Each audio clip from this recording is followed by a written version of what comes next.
కృష్ణ అందరికీ కృష్ణ భాగవతం క్లాస్కి స్వాగతం. సో ప్రార్థనతో మొదలు పెడతాం.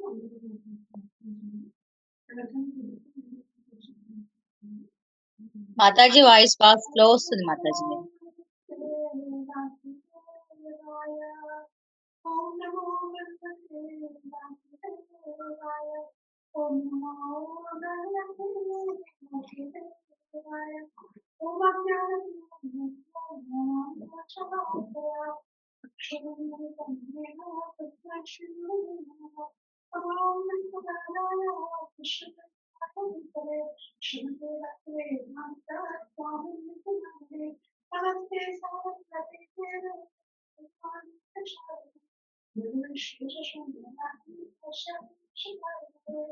జయ శ్రీ కృష్ణ చైతన్య శ్రీ అద్వైత Hare Krishna Krishna Krishna Hare Hare Hare Rama Rama Rama Hare Krishna. So 1 minute.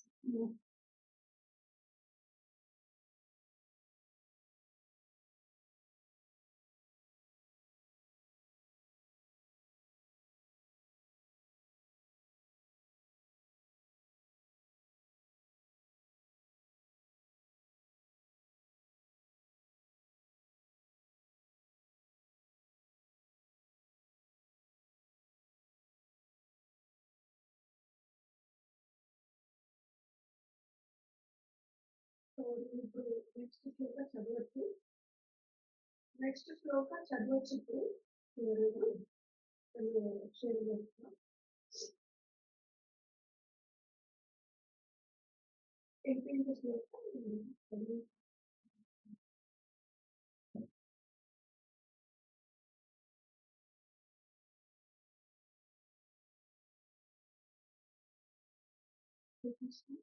Voice వినబడుతుందా? మాతాజీ బాగా స్లోగా వినబడుతుంది మాతాజీ, క్లియర్ గా లేదు వాయిస్. హరే కృష్ణ. మాతాజీ స్లోగా వినబడుతుంది.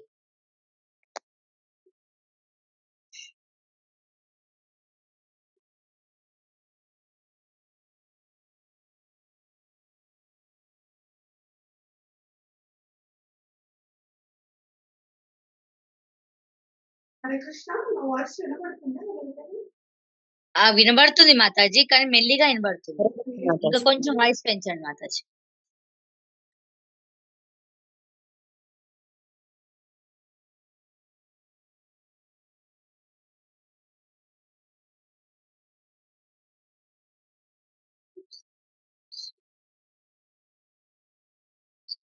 ఎస్, ఇప్పుడు వినబడుతుందా? ఎస్ మాతాజీ, క్లియర్ గా ఉంది మొత్తం వాయిస్. ఎస్. సో నేను షేర్ చేస్తాను. 18th శ్లోక ఎవరైనా చదవచ్చు. ఓకే, చదవచ్చా మాతాజీ? చదవండి కృష్ణ మాతాజీ. మాతాజీ. ఎస్. విదుర సదా ప్రేతే ధృతరాష్ట్రామభాషత రాజానీద్రమయస్త్వం శీఘ్రం ప్రసేదం భయమాగతం. అనువాదం.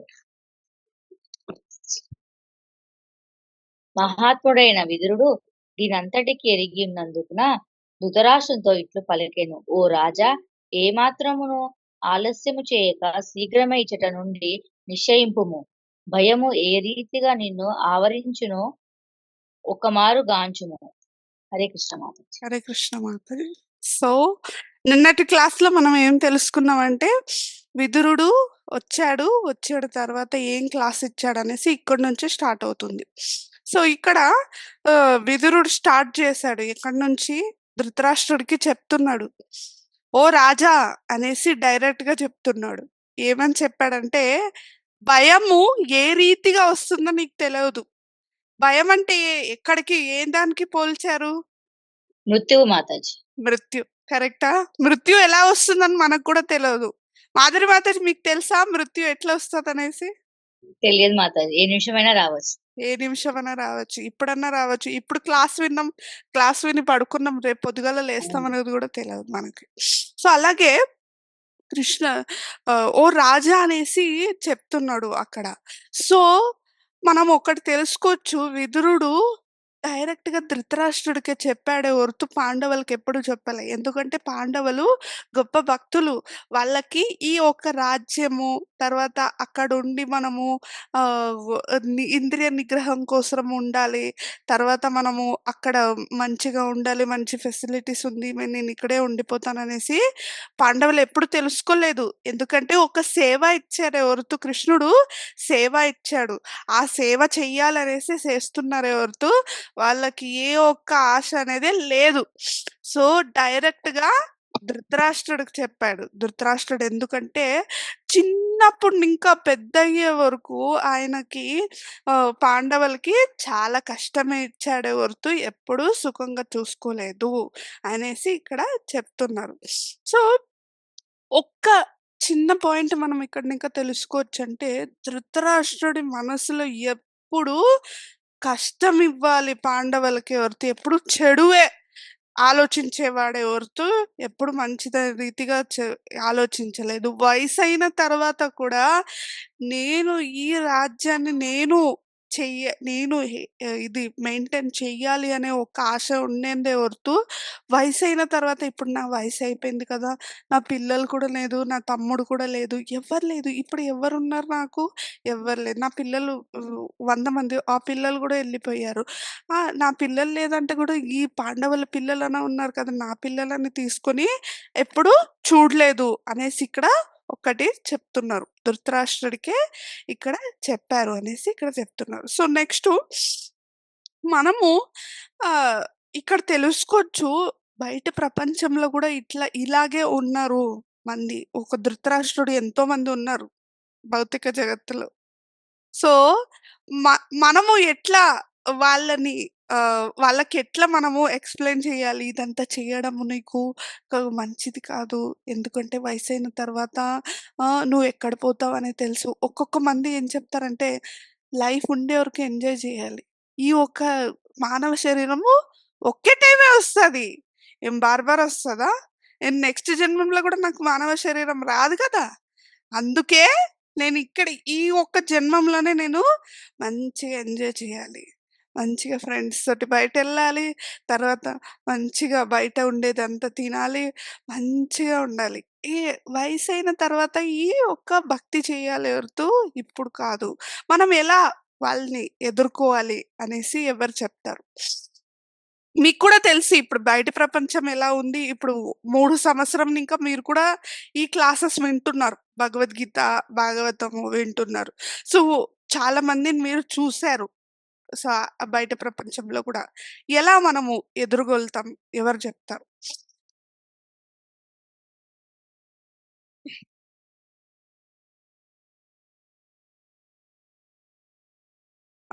నేనే మాతాజీ పాయింట్ ఒకసారి మళ్ళీ చెప్పండి మాతాజీ అర్థం అవ్వలేదు. ఓకే. ఇప్పుడు ధృతరాష్ట్రులు అనే వాళ్ళు బయట ప్రపంచంలో గూడా ఉన్నారు. వాళ్ళు ఎంజాయ్ చేయడము, మంచిగా ఉంటారు. మనం భక్తులైన తర్వాత మనం ఎలా ఆ ఒక్క మెసేజ్ వాళ్ళకి ఇవ్వాలి? ఎవరు చెప్తారు? మీకు కూడా ఇప్పుడు ప్రపంచంలో అందరిని చూసారు బయట ప్రపంచంలో. ఇప్పుడు for example 'Madhuri Mataji' working గాదు. She is a household lady. So, అక్కడ ఉండేవాళ్ళు. ఇప్పుడు ఆ ఫ్లాట్‌లో ఉండేవాళ్ళు. వాళ్ళకెట్లా చెప్తారు మీరు? ఈ ఇదంతా మంచిది కాదు. ఒక దైవ కార్యం చెయ్యాలి. వయసైన తర్వాత కాదు ఇది చేసేది. ఇప్పుడు ఎలా విదురుడు ధృతరాష్ట్రుడికి చెప్పాడో, అలా మనం ఎలా చెప్తాం? చెప్పండి. హరే కృష్ణ మాతాజీ కొంచెం వినేవాళ్ళు వింటారు మాతాజీ. కొంతమంది హేళనంగా మాట్లాడతారు. వీళ్ళు ఓకే. మాకేం చెప్తున్నారు? మా దేవుడు మాకు తెలుసులే. ఆ! హరే కృష్ణ అని చెప్పకుండా మన దేవుడిని మేము నమ్ముకుంటాము. ఎలా అయ్యంటే అలా అవుతది అన్నట్టు కొంతమంది చెప్తారు మాతాజీ. ఓహ్! కొంతమంది నవ్వి ఊరుకుంటారు అలా చెప్పినా గూడా. కరెక్ట్. ఓకే. ఉన్నారు. చాలా మంది కూడా ఉన్నారు. ఆ! ఓకే. పద్మజ మాతాజీ. హరే కృష్ణ మాతాజీ. హరే కృష్ణ మాతాజీ. మాతాజీ అంటే ప్రభుజీ కూడా చాలా క్లాసెస్‌లో చెప్పారు. మనం కూడా భగవద్గీత క్లాసెస్‌లో అది వింటున్నాం కదా మాతాజీ. అంటే కరెక్ట్. ఇప్పుడే మనము ఈ ఒక్కటే జీవితము ఇప్పుడే ఎంజాయ్ చేయాలి అని అనుకుంటున్నాం గానీ, ఇప్పుడు మనం చేస్తున్న ఎంజాయ్‌మెంట్ శాశ్వతం కాదు. ఇది ఈ రోజు వరకే ఉంటుంది. రేపు కాదు. అదే ఆధ్యాత్మిక ఎంజాయ్‌మెంట్ అనేది ఆధ్యాత్మికంగా ఎంజాయ్ చేయడం అనేది శాశ్వతమైనది అని వాళ్ళకి ఎగ్జాంపుల్స్‌తో చెప్పగలగాలి మాతాజీ. కరెక్ట్. యెస్. ఇంకెవరు చెప్తారు?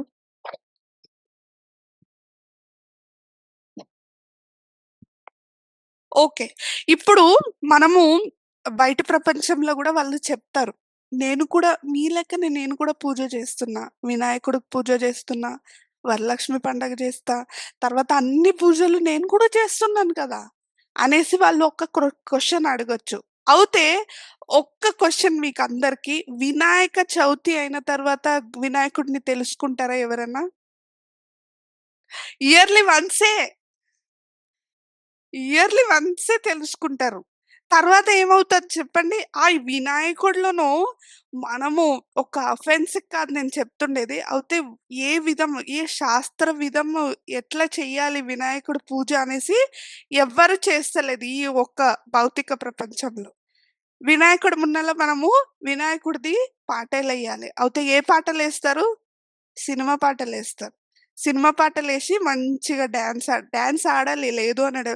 మనం కూడా ఇప్పుడు రథయాత్ర అవుతే మనం కూడా డాన్స్ ఆడతాం కదా! కృష్ణుడు ఒక సంతృప్తి కోసమే మనం డాన్స్ ఏ పాటలకి? మనము 'హరే కృష్ణ' ఒక భజనలకి పాట పాడతాం. అయితే వాళ్ళేం చేస్తారు?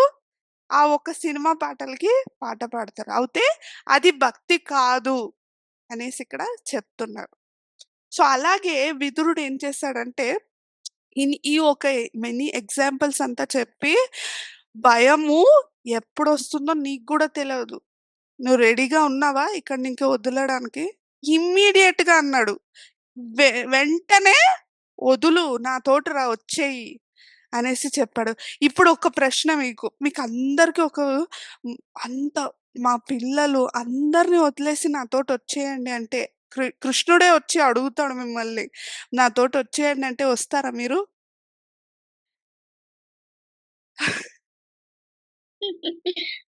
మాతాజీ ఒక థాట్ పిల్లల పైకెళ్తుంది మాతాజీ. ఫస్ట్ పిల్లల పైన ఎళ్తది. ఏమెళ్తది చెప్పండి? నా పిల్లల్ని ఎవరు వావ్! జూసుకుంటారు? నా నా భర్త పొద్దుగాల పోతే సాయంత్రం వస్తాడు. వాడికి తినిపిస్తాడు. వాడికి టైమ్ టు టైమ్ ఏం పెడతాడో, మనకి ఆహ్, ఆ ఒక్క థాట్ మనకందరికీ వస్తది. నాకు కూడా వస్తది. నాకు గౌరంగా ఎవరు జూసుకుంటారో, మా అత్త, మావయ్య ఎట్లుంటారో, మా ప్రభుజీ ఏం జేస్తాడో, వీకెండ్ అవుతే ప్రసాదం కోసం ఏం చేయాలో, ఆ ఒక్క థాట్ మనకు కూడా వస్తుంది కదా! ఎందుకంటే ఇది కలియుగము. ఆఫ్ కా కామన్ ఇది ఎవ్వరికైనా వస్తది. అయితే మనకి ఒక ఆహ్, ఫైనల్ గోల్ అనేది ఉండాలి. ఏమనేది ఉండాలి చెప్పండి? లాస్ట్‌లో ఇప్పుడు మన కర్తవ్యము చెయ్యాలి. పిల్లల్ని చూసుకునేది భార్యాభర్తను అదంతా కర్తవ్యం చేసిన తర్వాత వానప్రస్థ అనేసి ఒక్కటొస్తది చూడండి. అప్పుడు మనము ఫుల్ డిటాచ్‌మెంట్ అయిపోవాలి. వీళ్ళు ఎవ్వరు లేదు మనకి అట్లా మనకి రెడీ అవ్వాలి. ఎందుకంటే కర్తవ్యము మనం చేసేసాం. మనకి దేవుడు ఇచ్చిన ఒక కర్తవ్యం చేసిన తర్వాత మనము అన్నీ వదిలేసిపోతేనే ఎవ్వరు అడగరు మమ్మల్ని. కరెక్టా? సో, అలాగే విదురుడుకి కూడా నీ కర్తవ్యం అనేది లేదు. నీకు పాండవులు చూసే కర్తవ్యం ఆయనదుందా? ధృతరాష్ట్రుడికుందా? లేదు. చిన్నప్పుడే చూసుకోలేదంటే ఇప్పుడేం కర్తవ్యం ఉంది నీకు చూసుకోడానికి పాండవుల్ని? అందుకే ఇప్పుడు వదిలిరా అనేసి చెప్తున్నాడు విదురుడు. సో, నెక్స్ట్ శ్లోక 19థ్ శ్లోక ఎవరైనా చదవచ్చు?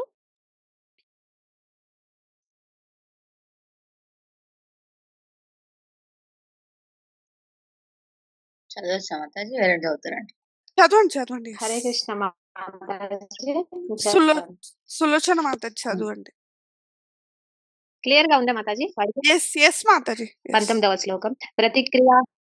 ప్రతిక్రియా न यस्येह कुतचित् कर्हिचित् प्रभो सा एष భగవాన్ కాలః సర్వేషాం నః సమాగతః.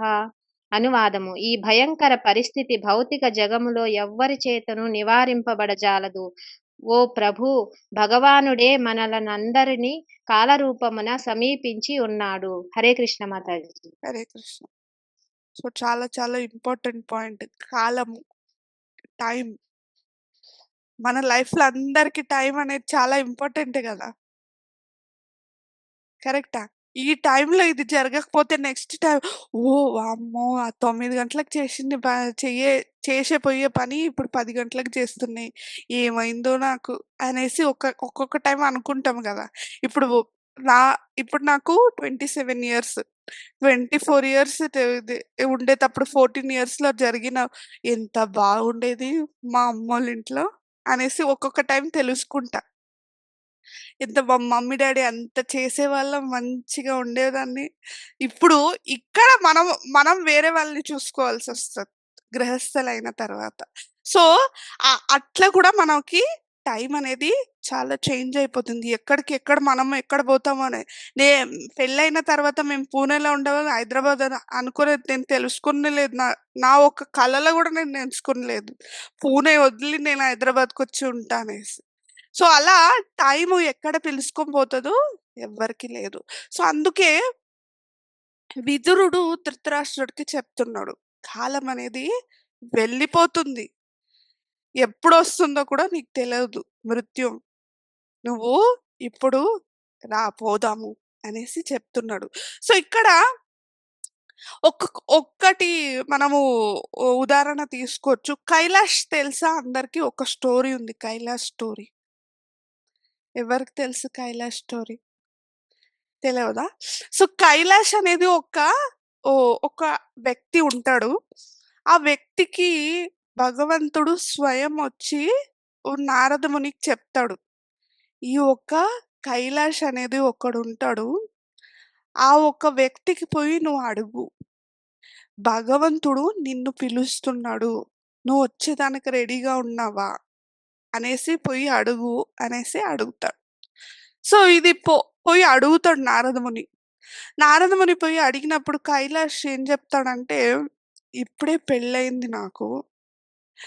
సో, పెళ్ళైన తర్వాత నా పిల్లలవుతారు చూడండి.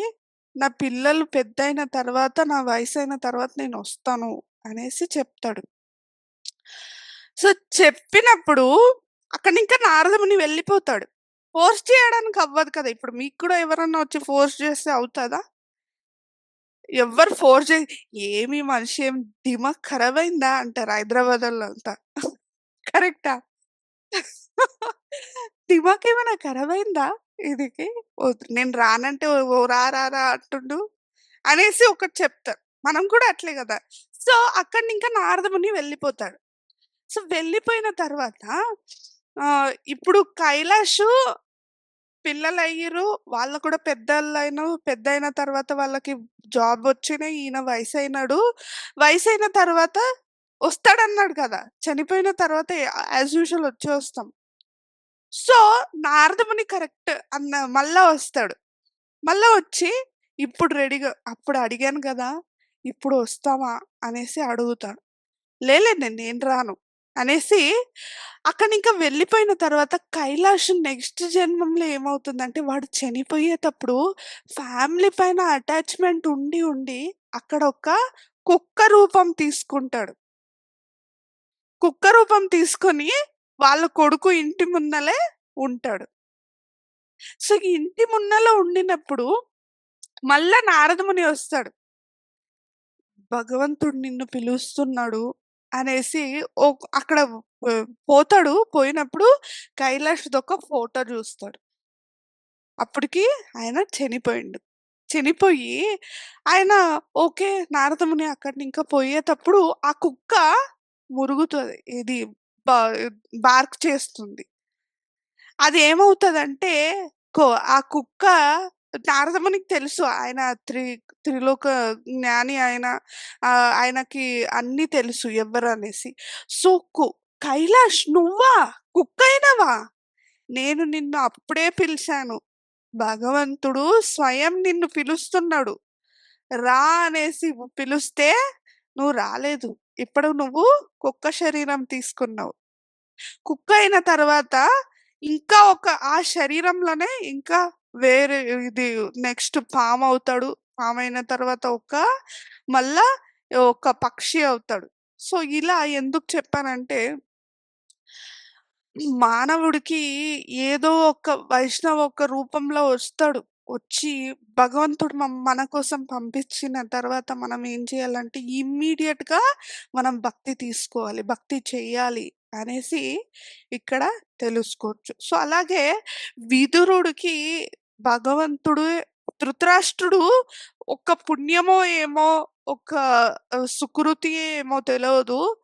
ఆయన, ఆయన సొంత తమ్ముడు కజిన్ ఆయన వచ్చి విదురుడు ఒక గొప్ప భక్తుడు వచ్చి పిలిసాడంటే పోవాలా లేదా? ఆయన డిసైడ్ అవ్వడు ఇంకా. ఇంకా కంటిన్యూయస్‌గా చెప్తూనే ఉంటారు. ఇంకా సో, నెక్స్ట్ శ్లోక ఎవరైనా చదవచ్చు. చాలా ఎక్స్‌ప్లనేషన్ ఇస్తాడు విదురుడు ఇలా ఇలా అనేసి. సో, 20థ్ శ్లోక ఎవరైనా చదువుతారా?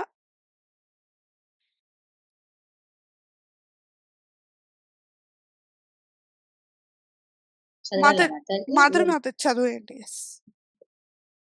ప్రతిక్రియానా యస్నేహ కుటిర్చింతా చిత్రభో సా ఏషా భగవాన్ కాలం సర్వే 20 కదా మాతాజీ? అవును Mataji. Okay Mataji. Sorry paper మారింది. ఏనా చైవ విపనో అయం ప్రాణే ప్రియత మైమరపి జన్మః సదో విజ్ఞాత క్రిముతనేంద్రనాథభి.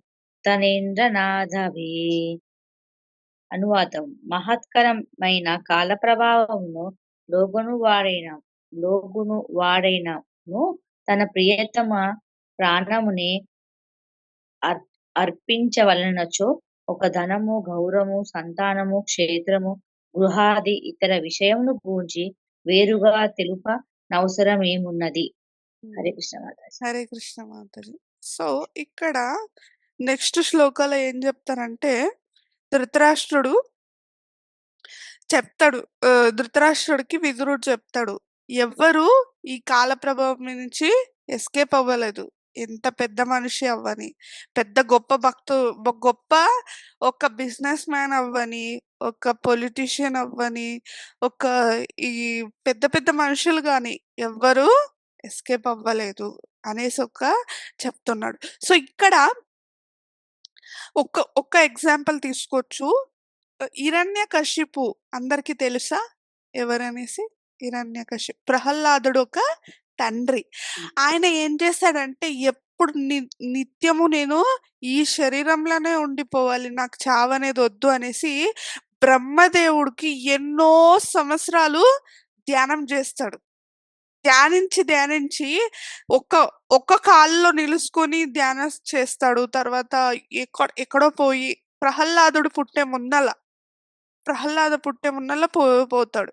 పోయిన తర్వాత బ్రహ్మదేవుడు ప్రత్యక్షం అవుతాడు. ప్రత్యక్షం అయ్యి బ్రహ్మదేవుడిని అడుగుతాడు ఏమని. ఎందుకంటే ఆ హిరణ్యకశిపు తర్వాత విష్ణుకి ఆపోజిట్. ఎందుకు ఎవరు చెప్తారు? మాతాజీ జయ విజయులు కాదు మాతాజీ, దేవుడి శాపం వల్ల సనత్ కుమారుల శాపం వల్ల అలా అవుతారు. కానీ దేవుడు అంటే భక్తి, కానీ వైరం పెట్టుకుంటాడు మాతాజీ. విష్ణువు అంటే వైరం ఎందుకు పెట్టుకుంటాడు? ఎవరికైనా దేవతలు అంటే ఆయనకి ఇష్టపడడు మాతాజీ. ఎవరికైనా తెలుసా?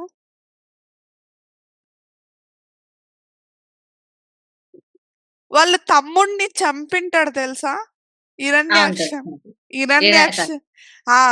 హిరణ్యాక్షని విష్ణు ఒక రూపం ఏ ఒక్క రూపంలో వచ్చి చంపాడు? వామన అవతారం కాదు,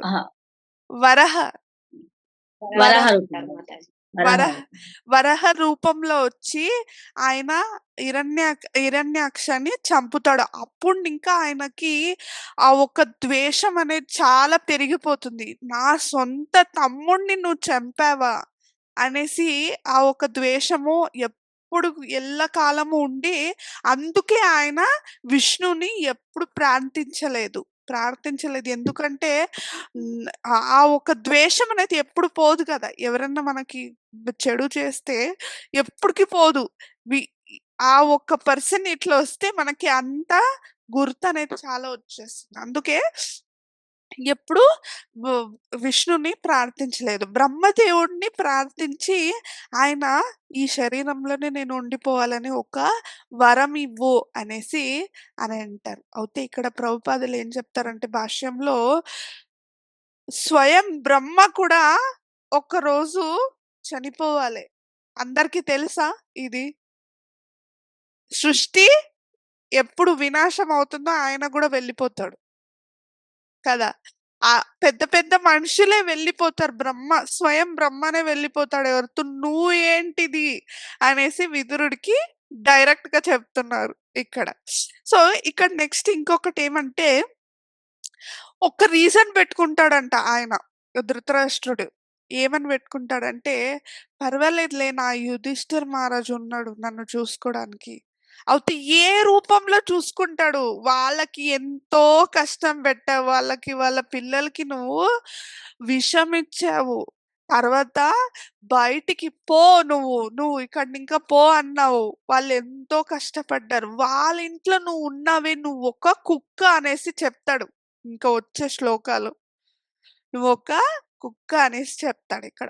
సో, ఇక్కడ చెప్పినప్పుడు ఇంత చెప్పిన తర్వాత కూడా ఒక మనిషికి ఎందుకు మార్పు రాదు మనకి? ఆ ఒక్క స్వభావము ఫస్ట్ నింకానే ఉండిపోయింది మనకి. ఆ స్వభావం వెళ్ళిపోదు. కరెక్టా? సో, ఆ స్వభావము చేంజ్ చెయ్యడానికి మనకు చేంజ్ అవ్వాలని ఒక మార్పనేది రావాలంటే భగవద్గీత, భాగవతము మనము నిత్యము చదవాలి అనేసి ఇక్కడ చెప్తారు. మనం ఒక లెసన్ తీసుకోవచ్చు ఇక్కడి నుంచి. సో, ధృతరాష్ట్రుడి లెక్క మనము టైం వేస్ట్ చెయ్యకుండా మనము భక్తి అనేది ఇప్పుడు ఏదో మీరు ఒక 40 30 ఏజ్ ఉండొచ్చు మనకిప్పుడు అందరికి. సో, ఆ ఒక్క రూపంలో మనకి ఈ వచ్చిందంటే, ఆ ఒక భక్తికి మార్గం తీసుకొని, సీరియస్‌గా తీసుకొని, ఓహ్! తండ్రి నువ్వే, కృష్ణుడే నా ఒక ఏకైక దేవ అనేసి తెలుసుకొని, మనము ఇక్కడ చెయ్యాలి. ఆ భక్తి మార్గం తీసుకొని మంచిగా సీరియస్‌గా ప్రాక్టీస్ చేసి, విదురుడు లెక్క ఒక గొప్ప భక్తుడు అవ్వకపోతేను, ఏదో ఒక చిన్నది ఆయనకి కొద్దిగా అనుకుని మనము చెయ్యాలి అనేసి ఇక్కడ చెప్తారు. సో, మనమందరూ ఇక్కడ తెలుసుకోవచ్చు. విదురుడు కూడా ఆ ఒక్క కృష్ణుడు గురించి ఆహ్, చ నేర్చుకోవడానికి మైత్రేయ ముని పోయాడు. పోయిన తర్వాత కూడా ధృతరాష్ట్రుడిని ఇప్పుడు పిలుచుకొని పోతాడు. ఈ ఎక్స్‌ప్లనేషన్ ఇక్కడి నుంచి ఇస్తాడు. సో, నెక్స్ట్ శ్లోక ఎవరైనా చదువుతారా? 21 శ్లోక.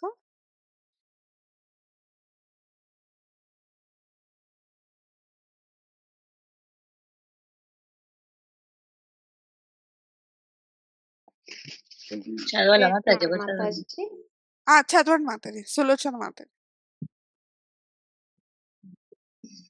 21వ శ్లోకం.